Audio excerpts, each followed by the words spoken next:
কঠিনে যায় না। হযরত ইব্রাহিম আলাইহিস সালামকে আল্লাহ পরীক্ষা নিতে লাগলেন। এ যুবকেরা, তরুণেরা, হযরত ইব্রাহিম আলাইহিস সালামকে আল্লাহ পাক অনেক ধন-দৌলত দিয়েছিলেন, অনেক ধনী বানিয়েছিলেন।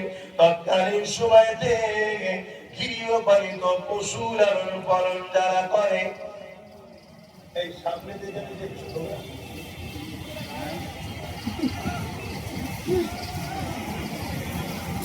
এই বললাম না সে আদম ভক্তিটা পড়ে যাচ্ছে, এটাও দিয়ে দিল।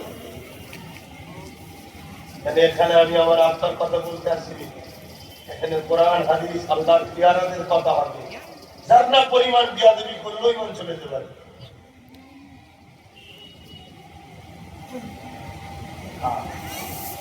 এই যে চারিদিকে মাল খাচ্ছে, বলছো তো মুসলমান মাল খাচ্ছে, আমার তো মাঝে মাঝে কনফিউজ হয়ে যায়। কেন আল্লাহ বলছেন মুমিনের হিফাজতের দায়িত্ব আমি নিয়েছি, মাল খাই কি করে?